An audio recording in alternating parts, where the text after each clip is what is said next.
Okay, so as of the last lesson, we have a cell membrane. We have that phospholipid bilayer that can go into a ball and make a cell membrane. So just like you have a house and you appreciate having walls around you, it's a good thing to be closed off from the outside world and when it's very cold or very hot, or when you don't want to get mosquitoes in your house. Still, you need to go in and out. You need to have things come in and out. If you're locked in your house and you could never bring groceries in, you'd be in big trouble. Or if you were locked in your house and can never take the trash out, you'd be in trouble. So cells are no different. They're glad for their membrane, their wall, but they need to have things come in and things go out. So this lesson is about how things can come in and go out across the membrane. And they have things very much like doors and windows, we'll see. Okay, so this says the phospholipid bilayer membrane separates the inside from the outside, just like we said. However, cells need to bring things in and send things out. There are many methods for getting things in and out, depending on the size and the chemical properties of those things. Some ways require energy and some don't. Now that's really a key to this lesson here. That's something the biology texts really emphasize. They're going to talk about things that don't need energy and things that do need energy.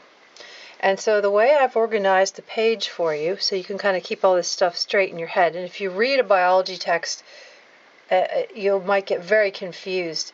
Just paragraph after paragraph after paragraph describing all these facilitated diffusion and active transport and all these things. And it's sometimes hard to keep them clear in your mind. So what I've done is drawn a line down the middle here, and we're going to look at things that don't require energy here and things that do require energy here. Okay, so that's the first thing to really get in your mind there. Passive transport are types of transport that don't require energy, and active transport does. And so we're going to have different kinds of active and different kinds of passive. Okay, so when you think of active and passive transport, say, oh yeah, I remember on the drawing, all the stuff that didn't need energy was on the left, and all the stuff, the active stuff that needed energy was on the right.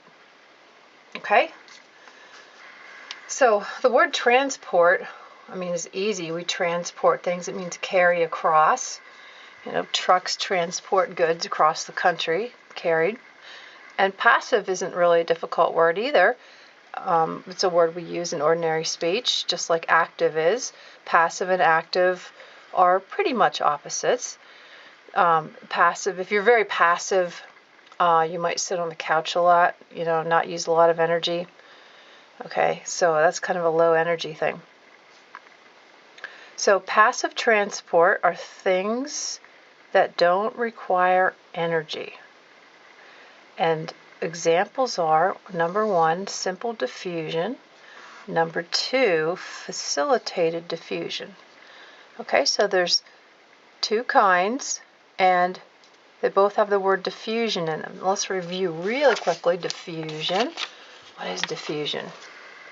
Okay, diffusion is simply, here's our little membrane here, when there's a whole lot of something on one side and none over here, these molecules say, wow, there's like space to move out. It's like being in a crowded room. Okay, and if you could go over here, that would be better. Molecules don't like to be crowded. They like to spread out.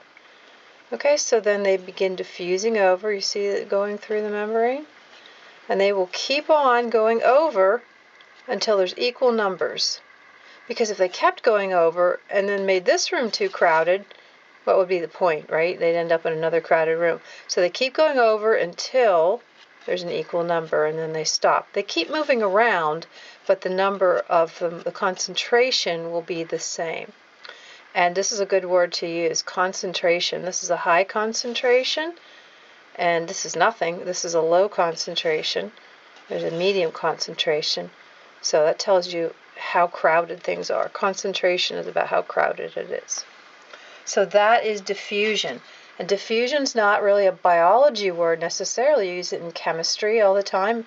It doesn't apply just to living things. It applies to non-living things as well. And if you opened up a really stinky bottle of perfume, or let's say you brought a jar of gasoline, of petrol, into the room and opened it up. Before long, the people on the other side of the room would be able to smell it. The bottle's just sitting there, you're not doing anything, but the molecules would come up out of the bottle and they begin spreading out and filling the room. We all understand that. That's diffusion. Okay, we're going to have a special word for diffusion in a minute. When we see water doing this, we've got a special word for that. But diffusion is just a very basic chemical principle. So I just showed you about this one. See, saw the membrane here. Okay, in biology, we're going across a membrane. And we're going to draw a membrane right here. I'm going to zoom in a little. Our first picture. All right, so we'll talk about it as we get the membrane drawn. We'll see what kind of molecules can do simple diffusion. Now, I've called it simple diffusion. Oftentimes, you'll just see the word diffusion. The word simple won't be there. I think it's easier to have simple diffusion and facilitated diffusion. They're both two words, right? Simple diffusion, facilitated diffusion. It might be a little bit confusing if you have diffusion and facilitated diffusion. So if you don't use an adjective in front of diffusion, it might make it more complicated. So I think it's better to have the word simple here. And that's not wrong. That is correct. Simple diffusion. Very small nonpolar molecules. Remember, nonpolar is like the things that get along well with fats, greases, and lipids and things, such as oxygen and carbon dioxide can go right through the membrane. Small lipids can also diffuse because they get along so well with the fatty acid tails. So let's see how this works. Let's draw a line here and here. This is going to be our little bilayer. Just draw a kind of a guideline here. Okay, so where we're headed with this. And we're going to draw heads, heads, heads, heads, heads, heads, heads, heads. Along here. I was just thinking heads and tails. It reminds me of flipping the coin. And flipping reminds me of a fact about these things. And then don't spend a lot of time on this, okay? Just do it real quickly. But these phospholipid molecules, they can flip. They can go, this one can come up here and this one can go down there. There's a little nano machine called FlipAce. And what it does is it flips them. It says, hey, you've been up there on the top row long enough. Take a turn on the bottom. And whoop, it flips it. So it's now on the bottom. I think that's kind of cool. And they called it FlipAce. That's the name of the little robot enzyme that does it. Okay, so there's my bilayer. And let's draw some things going through. This is going to be the easiest drawing of the day. Let's draw a little line to show that they go through. Okay, so this will be inside the cell down here, we'll say. Inside cell. And if something wants to get into here, what is it going to have to go through the most of? Okay, it goes through a little head region, and then look at all this is the whole tail region. And then another little head region. It's like the tail region, if you'd measure it, this tail region is a lot thicker, 4 or 5 times thicker than the head region.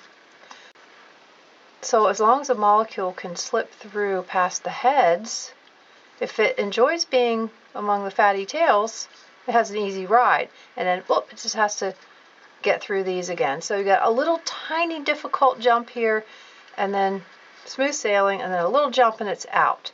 So what kind of molecules can do this? Well, obviously, ones that get along well with the fatty, non-polar, things that like to be in this hydrophobic region.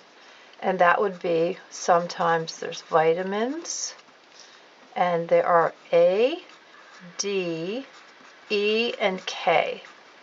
Not vitamin B or C. A, D, E, and K. And these are called the fat-soluble vitamins, the greasy, fatty vitamins, because they're chemically similar to the fatty acids. In fact, let's take a quick look at the molecular structure for vitamin A.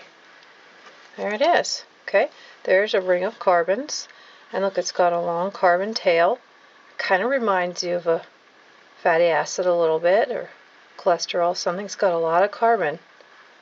Okay, so it enjoys being in here. So what else can just diffuse right in? Let's see, something called steroids. There's a kind of body molecule called steroid. Now you may have heard of steroids in terms of athletes using them to get big muscles and things. And that is a type of steroid. The kind of steroid I'm talking about here is they're messenger hormones in the body. A lot of them are hormones, estrogen, testosterone, progesterone, things like that. And they're not just for reproduction.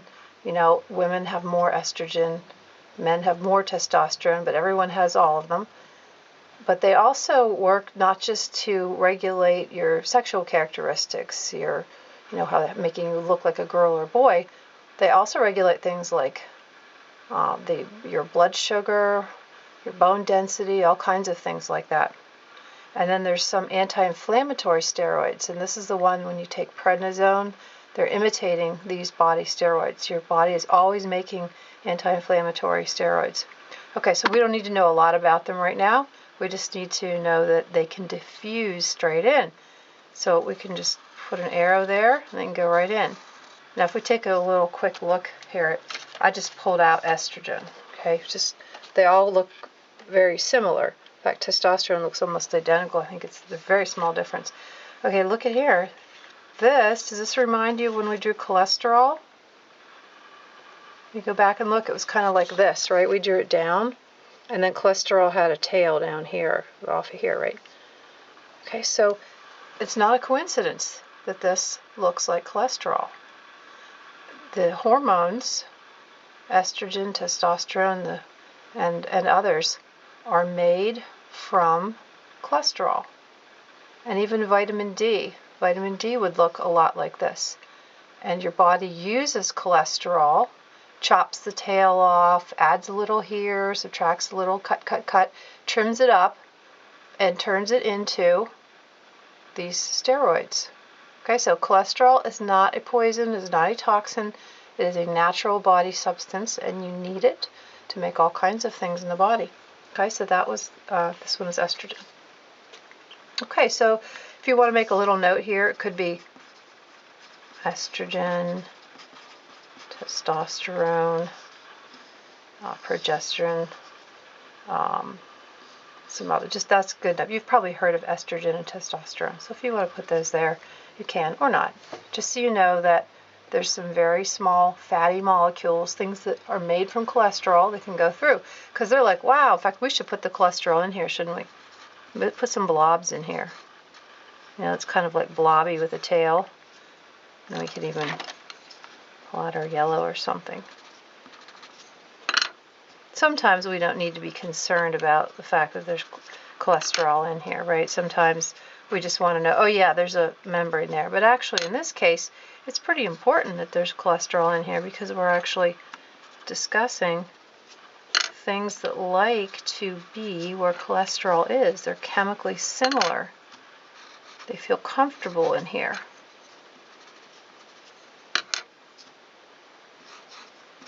Okay, so that's good enough. Just something like that. Okay, they're similar to cholesterol. You might want to add a little note there. Okay, so what else can diffuse right through? Two other really important things, and that is gases, oxygen and carbon dioxide. So for the oxygen, we want a line going in here, O2. And I should say steroids, let's make this one both ways. Okay, let's make this, the steroids, some cells are bringing them in and some are putting them out. Okay, so I'll make that a double arrow. Oxygen pretty much is a one way, always comes in the cells. And then what goes out is CO2, carbon dioxide. Okay, so that's what your body needs to do cellular respiration. We'll talk about that later. and then it produces carbon dioxide as a waste, and you breathe it out. Before you breathe it out, it has to come out of your cell, and it just diffuses right out. So whenever your cell needs oxygen, you're like, I'm getting short on oxygen, the molecules just go right in. They just know, oh, there's less of them in here, and they just automatically go in. And when there's a whole excess of carbon dioxide here, it just automatically flows out by diffusion. Okay, it just happens. And the last thing we need to mention is, well, it's kind of a little bit controversial, but we want to make an arrow going like this, double arrow, and I'm going to write H2O, and you know what H2O is, water. Okay, I have a little story to tell you in just a second here when we get down to the next one. So water, and so this is, it's not a non-polar, it's not like these guys, right? And of course these guys are not polar, O2, CO2. These are not polar, so they're okay. Water is polar. How can this happen? Well, they're not really sure, but it does happen once in a while. They thought that it happened all the time, and it always mystified scientists. How can so much water be getting in when you've got this whole anti-water area in here? They knew that water flowed into cells, but they didn't know how. And so it is true that this can happen. Some water molecules can sneak through. We know for a fact this is true. However, a majority of the time, especially when you need a fast flow, this isn't what happens. Okay, so we could maybe put asterisk there or something. You know, this is sometimes. Okay, but not all water can get through. The lucky ones get through. Most of them don't. Let's go down here to where it says facilitated diffusion. Okay, so no problem with the word facilitated. It's related to the word facility, or if you know a little French, facile means easy. A facility is something that makes your job easier. Okay, if you want to be a grocer and sell fruits and vegetables, and you don't have a store, and you're out on the street corner selling, and you have to set up your tables all the time, and when it rains, your fruit and vegetables get rained on, having a facility, a building to have your store in makes your job easier. Okay, so for something to be facilitated, it makes it easier. So we saw up here, water needs to have their travels be easier. Okay, so we're going to have to do something to help water out. Molecules that are polar or electrically charged can't use simple diffusion. They must use channel proteins. So there's two kinds of channels here. We have A, aquaporins, and we'll get to B in a minute, ion channels. So aquaporin is kind of a channel, but it's really special. It's really important, so it kind of gets its own category. Okay, so aquaporins were only discovered in 1992. This is the man who discovered aquaporins. His name is Dr. Peter Augré, and he is actually a blood researcher. He was studying red blood cells and finding proteins that made the blood positive or negative. You know how you can be A positive or O negative or something. He was studying those positives and negatives. And those are actually little proteins that are attached to your red blood cell. And when he ran a test, this is the results he got back. This is the actual page. He shows this. If you go to a lecture by Dr. Augré, he'll show this to you. He said, this is what we saw. See, RH, there's what we were looking for, these proteins. And we saw these shadowy things down below. And we wondered what they were. So Dr. Augré called a friend who was more knowledgeable about this kind of thing, these tests and about proteins. And the friend said, you know, if I were you, I'd really look into that because it's just possible that you may have discovered something new. And so they did. They went and researched it and got some other researchers to help study the protein further. And lo and behold, they had discovered aquaporins. Here's a very simple picture. It's nice to start with the simple ones, isn't it? Here's your little phospholipids there. And we've just drawn it as a blob, and the little waters, these little red things are waters going through. and it's a little electrical charge sign, but that gives you a good overview. It's basically a tube that water goes through, a pore for water, aqua. Okay, so that's pretty easy to understand. It's just a little channel that water can go through. And so it protects it from all these tails. It doesn't have to interact with the tails at all. Nice little tunnel. Okay, so let's look at another picture. Very similar, but a little more accurate. Right, here's your phospholipids. This is a more accurate picture of what it really looks like. Now you can see why we simplify it, okay? In a couple more lessons, we're going to find out what all these little curlicues are. For now, we'll just have to keep you in suspense. But this is a more accurate picture of the shape of aquaporin. Now here's a close-up of it. Got all these curlicues. And these little things are actually full of atoms and molecules. They're not really flat sheets, but the best approximation of them is flat sheets. That's just the way that scientists draw them. Okay, so it's actually lots of little atoms and molecules. And let me show another picture of aquaporin. Here is this shape again. We just saw it's all these little curlicues. Now here it is from the top looking down. It's actually 4 tubes in one. And each one has a hole for water to go through.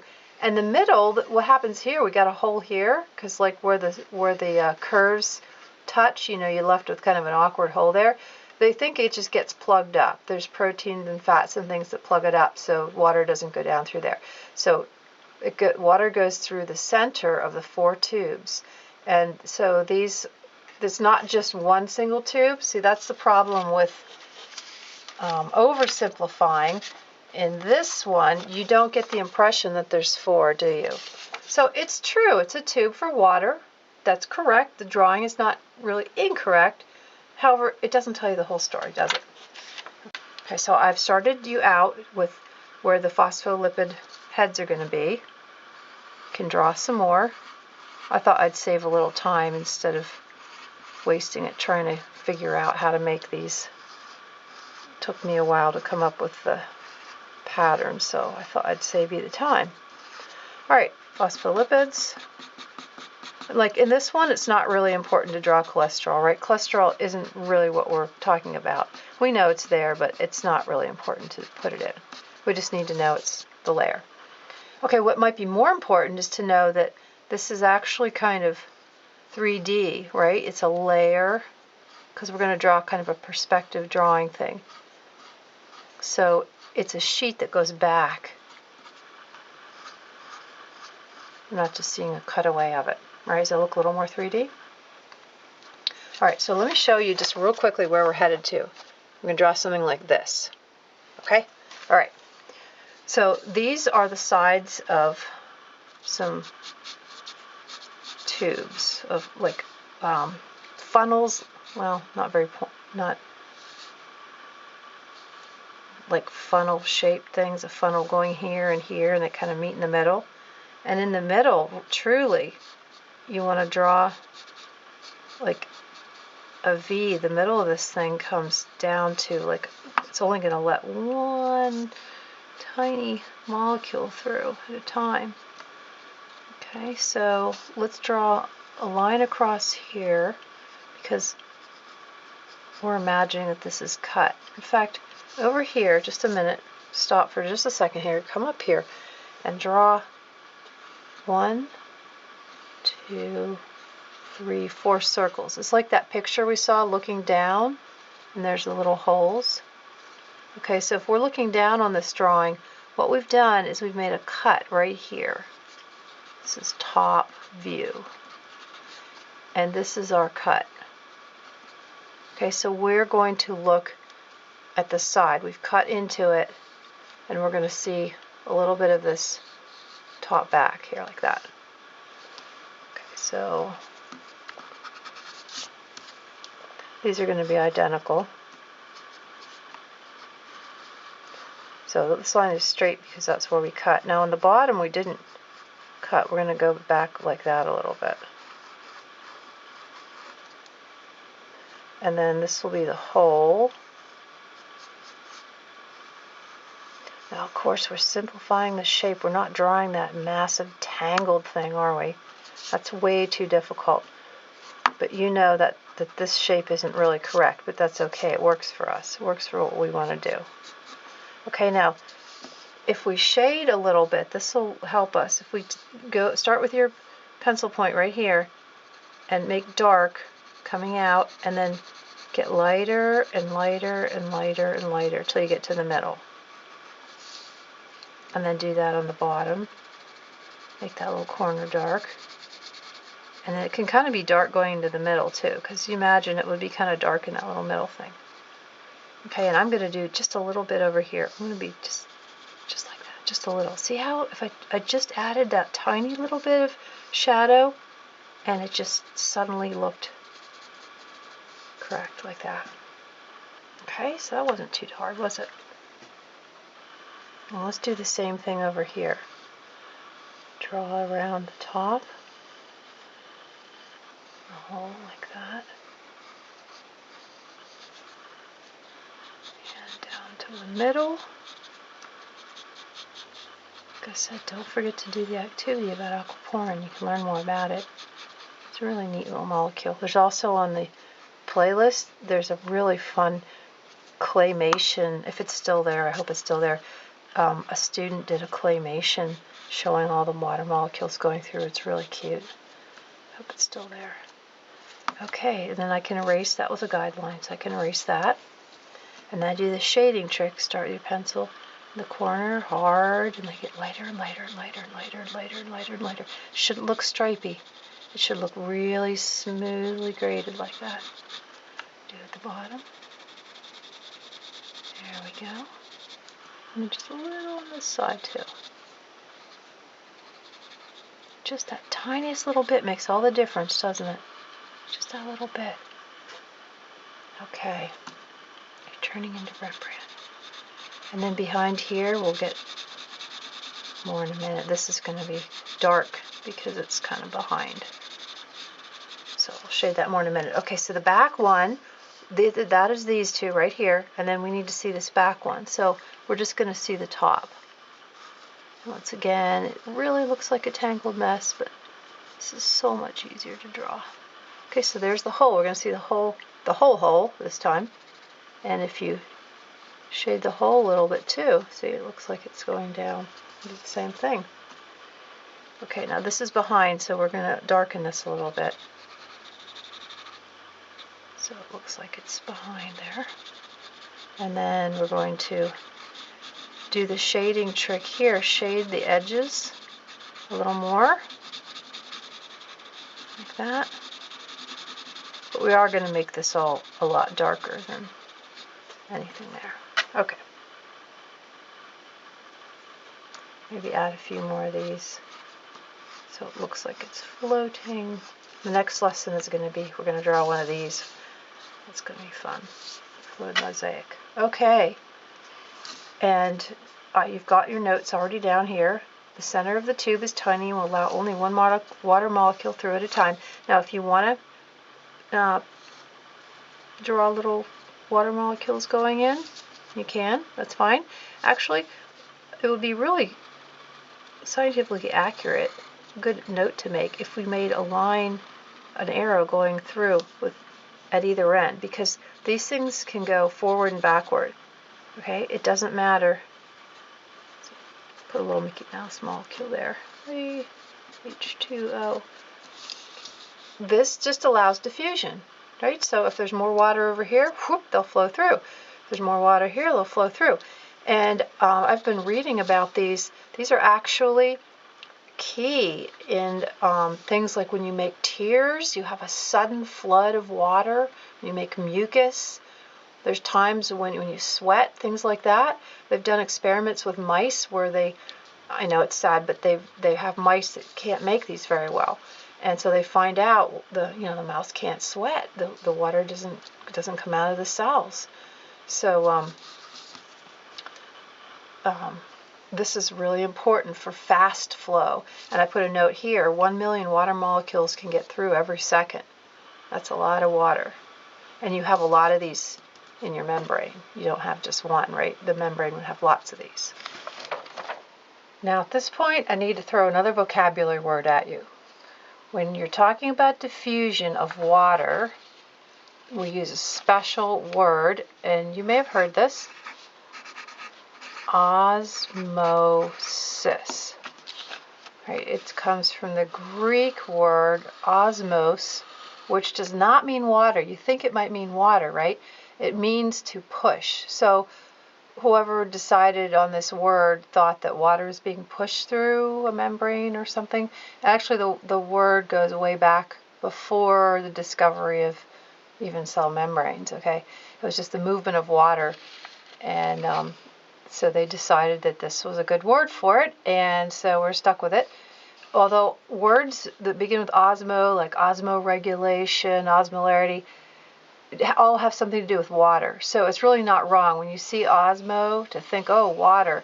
That's really a good instinct. Because though it doesn't mean water, in fact, things that begin with osmo do have something to do with water. So when we're talking about diffusion of water, we use the word osmosis. Okay, so the ion channels, each one is designed for a different type of ion. Now let's see, have we been doing biology long enough here? Can you name some ions? Let's see, there'd be sodium and calcium, chlorine, potassium, magnesium. Okay, it might sound like things you take in a mineral supplement, right? Okay, so our body needs lots of these ions. Remember, an ion is an atom or molecule that is electrically unbalanced. It's too positive or too negative. It has an electrical charge. Okay, don't get that confused with polarity. I know water has, a slightly positive and negative side, but that's not what we're talking about here. Okay, it's electrically balanced. If this comes off and it turns into hydroxyl, or gets another one and gets a hydronium, that's what we're talking about. Something that's actually imbalanced. And that makes it very hard to get through the membrane. Okay, so let me show you an easy picture first. Okay, there's an easy one. It's just basically colored tubes, right? So there's sodium and calcium, and there's calcium and sodium flowing through. Okay, so there's K is for potassium. You got to get used to this. Na for sodium, K for potassium. They come from old Latin words. Sodium used to be natrium, so it made sense to have it be Na. Right, so those are channels for ions. And then I want to show you a complicated one. Of course, you know that was too simple, right? That was way too simple. Okay, here's a more realistic picture. Right, and this one we're going to find out. It's got these molecules coming attached to it, so these can go down. I don't know which one this is, but it was the correct type of thing that I wanted, so I printed it out. Okay, so they really are much more complex. However, we are allowed to draw them much more simply. It's okay. All right, oh, here's one in 3D. This is cute. There, okay. It's just a tube designed for one type of ion to go through. So, let's draw again. You're going to get tired of drawing phospholipid membranes, right? We'll eventually move on to something else, but once you draw things over and over again, you really learn it well. Okay, so we'll just make a rough estimate of where we're going to put our phospholipid area. Instead of starting to fill in the circles right away, we're going to draw 3 ion channels. Okay, and these can be whatever shape. Like, it doesn't really matter. The shape is perfect. If yours looks different than mine, that's okay. Okay, so this one I'm going to make same way. We're going to kind of pretend that we're splitting them. So you'll see like the two sides. Like if you cut a tube in half, you kind of see the sides of, the insides of the tube like that. Okay, so this is going to be a little more narrow. And we're going to put something like this on the top. It looks like, I don't know, what does it look like I'm drawing? A very funny shaped cucumber. Actually, I have a cucumber that looks a lot like that. So, but these little things are gates. Okay, so then I want you to put a little a little niche in each side, like somebody took a bite out of the cucumber here. A mouse took a bite. We have voles in the garden. Maybe it's a vole-bitten cucumber. All right. Okay, and then we want to make sure that our circles are going to be below this because this has to stick out. That's why I make my guideline. I can change my mind. Okay. This is like a little trigger button. These things are going to be gates that go open and shut to let the ions in and out. Okay, so let's put a little arrow pointing into here, and the little messenger molecule is going to go in here. Actually, let's make it its shape so you can see that it's like a little puzzle piece that's going to fit into the slot here. This is going to go and click in. And when it does that, the gates will open. So when the gates open, we'll put a little dashed line. It'll flip over like this. Okay? So it'll look like that when the gates go open. Okay, so, and this is, if you want to make a note what this is, let's just call it a messenger molecule. There's a fancier name, but I don't want to throw another word at you. Not right now. Okay, so we can make these look sort of round, maybe. Artistic. If you want to make them a color too, you feel free to do that. These things don't really have a color, of course. There just aren't any color. Little tiny things in biology and chemistry generally don't have a color. Occasionally things do, but most of the time they're not colored. If you get a whole bunch of chlorophyll molecules together, they really are green. Okay.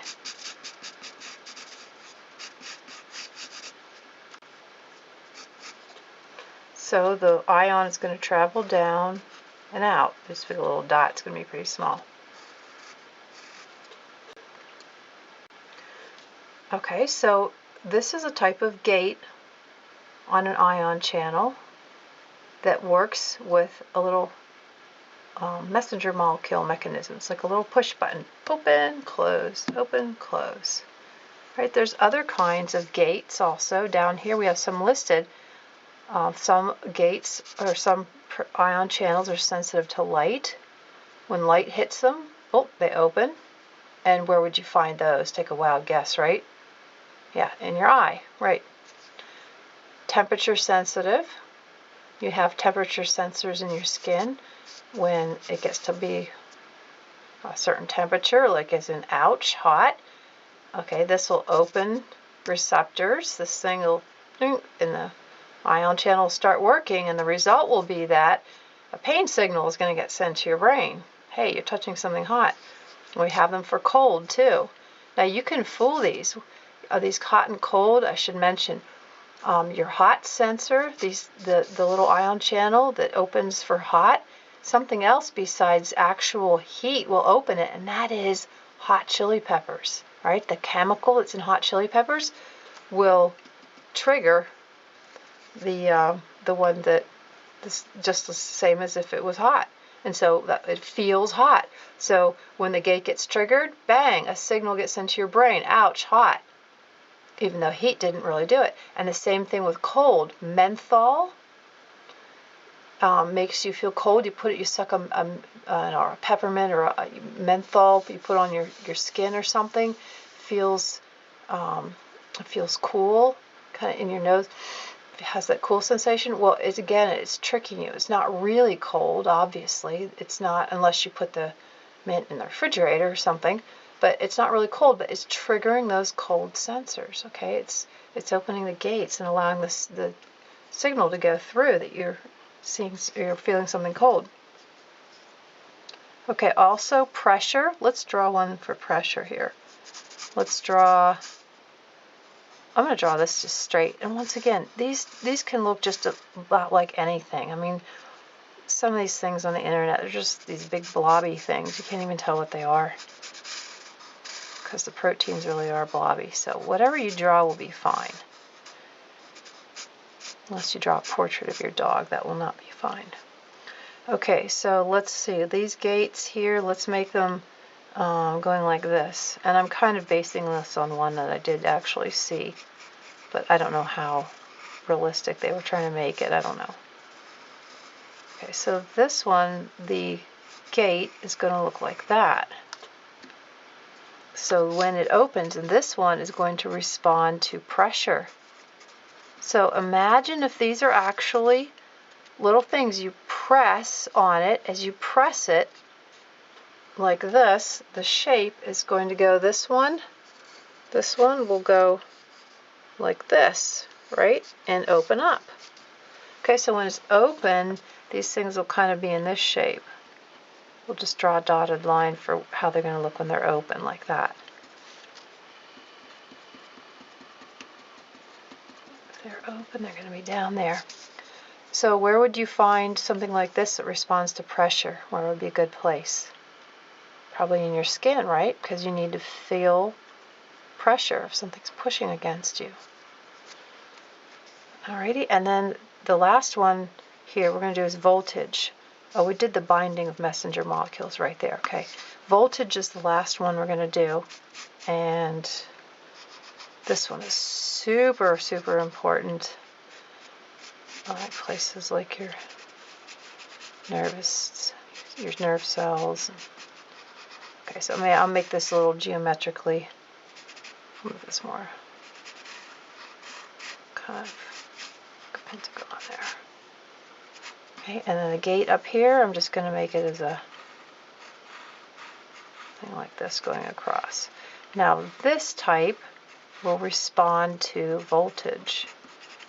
Now it's again, they don't all look just like this. Don't get it in your mind that this is what all voltage ion channels look like. This is just a real cartoon schematic. Okay, so this will go open when we have basically electricity come in.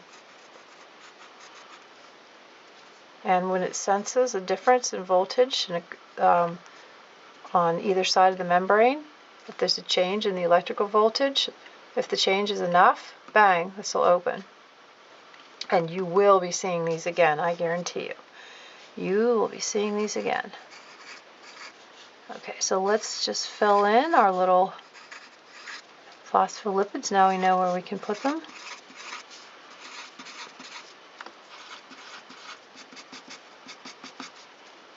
You don't even have to make sure they all have two tails. Just kind of go like that. It's good enough.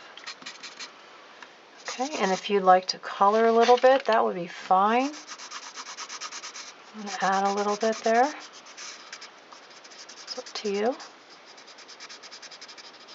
And I need to bother you with one more thing that we're not going to draw here. I need to show you one last picture before we go on to the active transport. And that is, I need to show you a picture of another type of transporter. We're not going to draw this one. We'll see it again. When we see it again, we'll draw it, I guess. But I need to mention the glucose transporter. And glucose is the simple sugar. All your things you eat, starches, bread, rice, pasta, cereals, sugars, all get broken down into individual little rings called glucose. And we'll see this, we'll draw glucose a couple of lessons from now. It's right here, it's just a circle, okay, so that's all right. But it's not really a circle, it's more like a hexagon with things sticking out. And this type of transporter relies on shape. It's open like this. It sits there open, and when the glucose just kind of happens along and bumps into here, whoop, it gets locked in. And when it locks in, the act of going into this, sticking into here, makes this thing change shape. And it goes like this.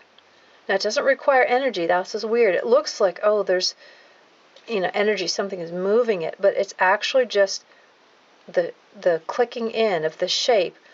When it clicks in, it adds, maybe it pushes the shape. It pushes on here and clicks it to a different shape. And as soon as it drops out, then it goes back to this shape again. And so it's click down, out, click in, out, click in, out. And that's how the mechanism works. And you have these in all your cells, and what controls the number of these that you have in your membrane is insulin. And we'll see insulin again in another lesson.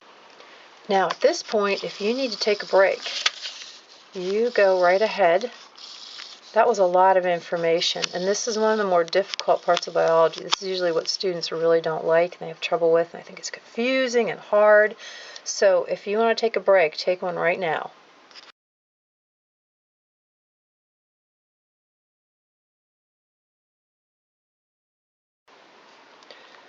So let's start by making a guideline right about here. This will be where our top phospholipid layer is, and maybe something right about there. And we're going to, before we put the balls in here, the little heads, just sketch out, this is where one is going to go, about here. And then we're going to have two others. We're actually going to draw the same thing twice here. We're going to have, if you draw a V like this, and then over here a V like this, and then make that into a shape like that, like kind of like a hot dog bun split open, sort of, maybe at one end. Although hot dog buns don't split like that, they split along the seam, but if you pretend you take them open and something like that. Okay, so let's do this one first though, over here. This is going to be a proton pump. So I've just chosen two examples of pumps, the most famous ones, the ones that you'll really hear about. There's probably lots of others, but you just won't ever hear about them. So these are the ones you need to know. Let's make it look a little bit 3D.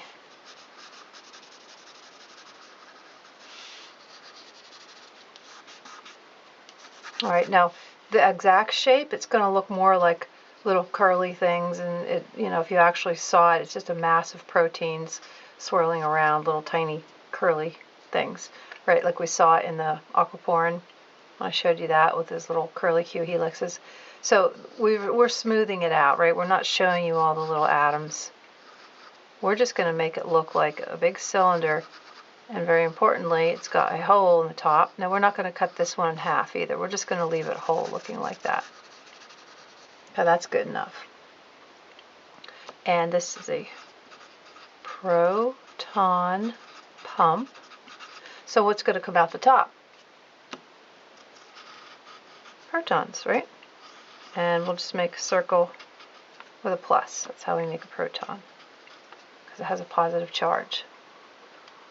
So if this pump is working to get these up here, we assume that it's going against the concentration gradient. That means the proton doesn't really want to be up here. Probably means that it's crowded up here. Lots of other protons, and it thinks there's already enough protons up here. I don't need to go up, but the pump forces it up anyways, against the concentration gradient. I'm going to use that phrase a lot so you really get used to it, right?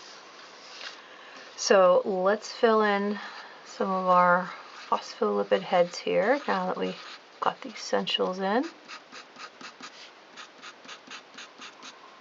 And put a few down here. So these things sit right in the membrane. They span the whole length. We'll see proteins in a few lessons that, actually we'll see one next lesson, that sits really on the top. So not all of them go through. The ones that go through are called transmembrane. Trans means across. So if they go across the whole membrane, they're called transmembrane. Okay, so we've got the proton coming out the top. What's driving it? It didn't want to go, something pushed it. And in this case, the pump that I'm thinking of, it's going to be some high energy electrons delivered by NADH. And we're going to draw this down here as a little, don't spend a lot of time on this, okay? Really simple.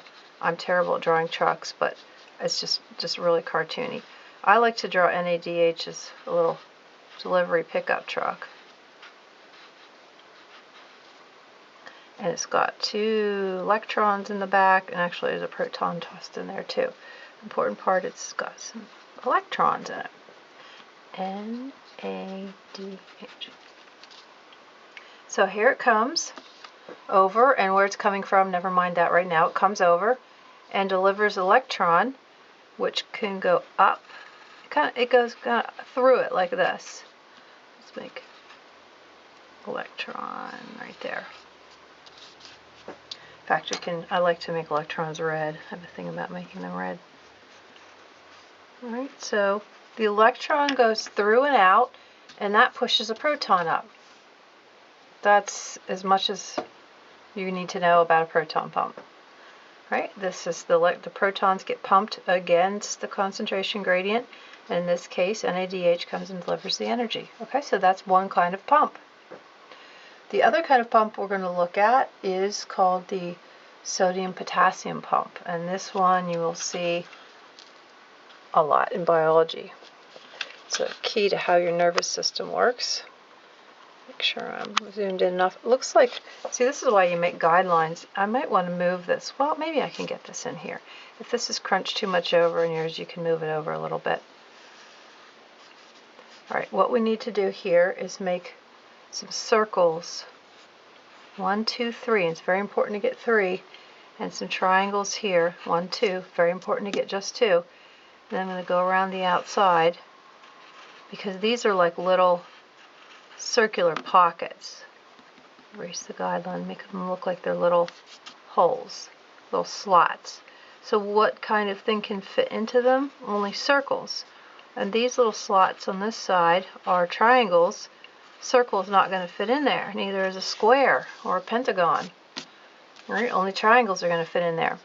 Now this is really oversimplifying it, right? Because the shape of things in chemistry aren't quite that easy, but it helps you get the idea. So we're going to have little circle things that go in here, and what those are going to be is sodium, Na. It used to be natrium, that's why Na made sense. Kind of weird to have Na be sodium, but Na, so we've got a bunch of sodiums here, and the little triangles are going to be potassium, which is K. Once again, it used to be a kind of Latin thing there. So we're going to have, and potassium isn't really triangular, and sodium really isn't circular, right? But that's what we're using to represent it. So this is one shape that this pump can be, open to the top, where things can come in and out. And when it's open this way, in that kind of a wedge, what happens is sodium comes out. Let's pretend these guys came out of here. The sodiums, I'm going to erase this little guy here. The sodium, they got a ride. Let's put this guy, let's leave this guy in down here, right? Maybe. If we make sodium, let's see, maybe I'll make him like orange or something, so we can see. He was riding in here, or you could put, you know, if you want to indicate, it used to be in here, right? These things used to be in here. It's hard with just one drawing to put everything in. So these were in here, and they pop out, and now also this can go in here. These triangular ones can go sit in here. Potassium, no, I'll make him purple, I don't know. Can go sit in here, and there's one that's already full, right? And then these guys can go in here. So 3 sodiums go out, and 2 potassiums go in. And then over here, this is the same thing. We're seeing another variation. Okay, and then a little ATP molecule comes here. This is when we use our other energy source.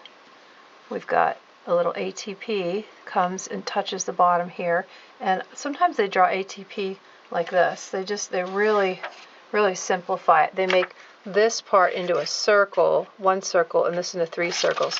So you see something like this. 1, 2, 3. You'll see it simplified to that. That would be helpful to us right here to be able to simplify ATP. So we can go like this. Draw 1, 2, 3. There's our little ATP coming over. Energy goes in. And what happens is the energy causes this to switch its shape, and then to draw the same thing. And what can happen down here is then these reverse. The potassiums can come out, and sodiums can go in. That one's a little bit large, isn't it? It won't really fit in the hole there.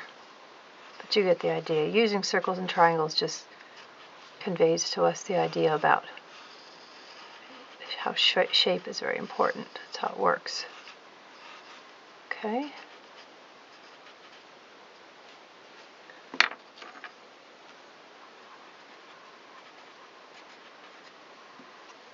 And make these.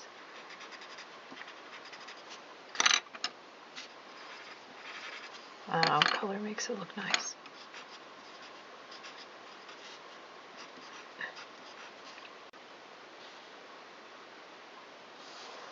Okay, so it would be better to see an animation of this actually.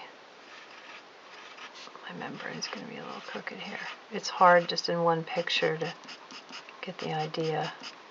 You can go to the playlist and see some animations. It's better. That one looks really, I've got a little dent in our membrane there, don't we? I hope yours looks straighter. Okay, but this gives us the idea that it's either, it's this or this. Let me back out a little bit. So it's like this, and this, and this, and this, and this, and this, right? It goes back and forth like this. Okay? And this is the sodium dash potassium, 2 S's in potassium pump. Or you could draw it, write it as the NAK pump. And this is found, if you want to make another little note, in your nervous system, your nerve cells, your neurons. You don't have to make that note if you don't want to. We will get to it, and don't worry, you will know that when we get there. You will see it again.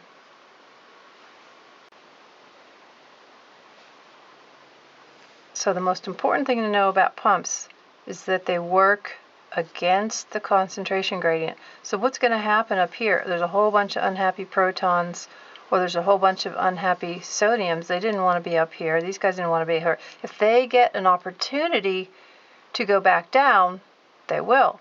And so that's the key. The whole reason the pump is pumping them up is to store them so that if it wants to very suddenly open a gate, so it'll have to have a channel, right? It'll have to have an ion channel over here. So if they accumulate up here, and then there's a channel, and the channel opens, whoop, they're all rushed back down to here.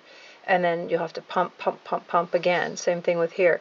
So we're going to need an ion channel for sodium and an ion channel for potassium. So we can't draw those in here. We'll pretend there's one right here, right? You have to have a separate channel for those. I think the best way to explain endo and exocytosis is to show you a little demo. I've got some neodymium beads. So they're magnetic. They're very strong magnets. They hold together well enough that you'd think it was an actual chain. So this is going to represent our cell membrane. And then we've got a little particle that we would like to bring inside. So what happens is a little indent starts to form like this. Okay, and then it closes it and closes off. You see how we have this little circle starting? And then like that, we have a little thing inside a vesicle, because vesicles are made out of phospholipid membrane, the same thing as the membrane's made out of. So we can also reverse the process. Let's say the cell has something that it wants to send out.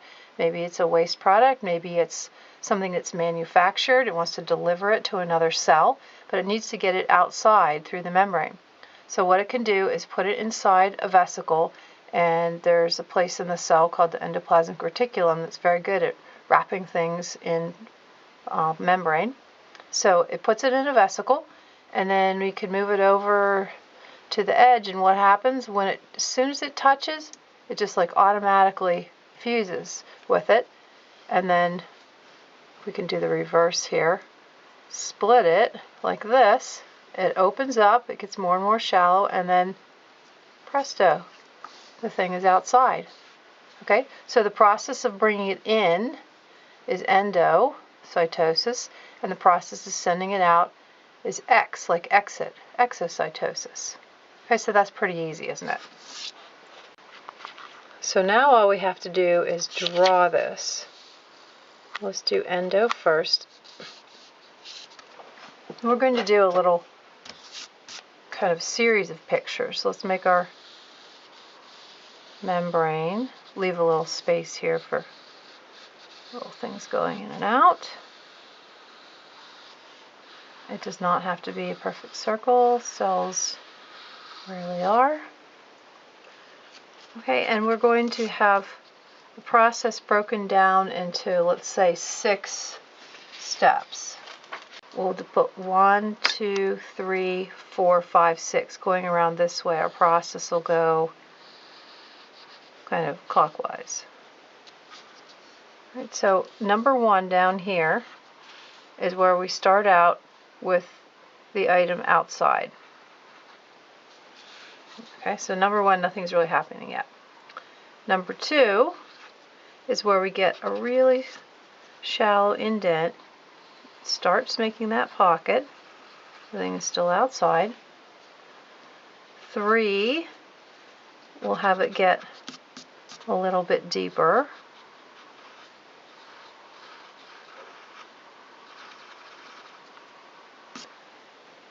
And by 4, it's gotten even deeper. So the thing actually looks like it's kind of inside, sort of.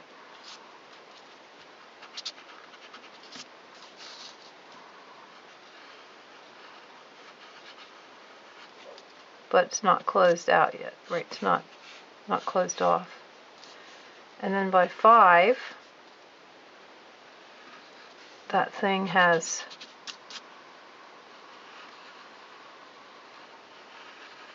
touched like that. Remember when it kind of clicks shut? And then by number 6, it's a thing inside a vesicle. So now I can finish drawing the rest of my membrane. Okay, so this is like a series of pictures. If you snapped a picture at each stage, this, it's going this way, going clockwise. So that's endocytosis. And of course now we're going to draw the exact opposite. I'm going to send something out. Let's draw the membrane real lightly. So at number 1, we're going to start with our item inside in the vesicle. And at number 2, I mean, this is the exact opposite here. Number 2, it's fused with the membrane. It's touched. As soon as it touches, it fuses with it. And then number 3 is when it's going to open up a little bit like that. And then 2, it's just a... And then number 4, it's going to get more shallow. And by 5, it's very shallow. And then by 6, it's completely out. Same thing going this way. Okay, so that's all there is to it. Endocytosis and exocytosis. We'll see this process used in some different ways, in some immune system cells and the epithelial cells.